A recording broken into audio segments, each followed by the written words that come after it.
ఖమ్మం జిల్లా నేలకొండపల్లిలో సంచలనం రేపిన వృద్ధ దంపతులు వెంకటరమణ కృష్ణకుమారుల హత్య కేసును పోలీసులు ఛేదించారు.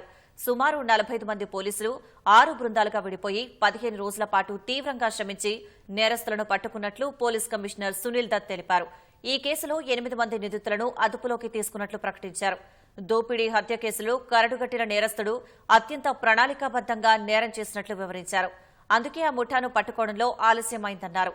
మారుపేర్లతో ఇంట్లో అద్దెకు దిగి వారిని మాటలతో నమ్మించి ఇలాంటి దారుణాలకు పాల్పడుతున్నట్లు సిపి వెల్లడించారు. ప్రజలు తమ ఇంటిని అద్దెకిచ్చే సమయాల్లో అపరిచిత వ్యక్తుల పట్ల జాగ్రత్తగా ఉండాలని సూచించారు.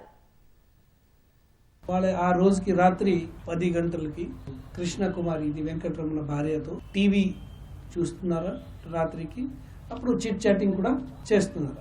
అదే టైంలో ఇద్దరు ఈ సురేష్ నవీన్ బ్యాక్ సైడ్ నుండి ఎంట్రీ చేసి లేడీకి స్ట్రాంగులేట్ చేయడం జరిగింది. అప్పుడు ఏదైనా గోల్డ్ ఉన్నాయి ఈ బాడీలో అది తీసుకోవడం జరిగింది. మళ్ళీ రూమ్ లో కూడా చెక్ చేస్తాము. ఇది ఉద్దేశంతో నెక్స్ట్ రూమ్ కి వెళ్ళింది.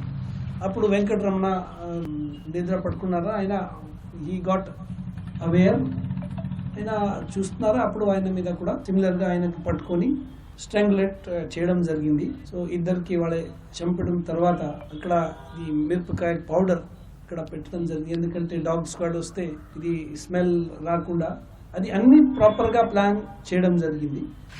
ఈ క్రైమ్ లో ముఖ్యమైన విషయాలు ఏముంటాయి జనాలకు ప్రజలకు మేము చెప్తున్నాము. For individual citizens, old citizens, even all the citizens, మీ ఇల్లు ఎవరైనా మీరు రెంట్ లో ఇస్తే మీరు అందరూ వెరిఫికేషన్ చేయాలి. మీరు వెరిఫికేషన్ కోసం తెలంగాణ పోలీస్ ప్రభుత్వం ద్వారా చేయొచ్చు. ఎవరైనా వస్తారా అన్నోన్ పర్సన్, వాళ్ళకి డాక్యుమెంటరీ ప్రూఫ్ అన్నీ తీసుకోవాలి.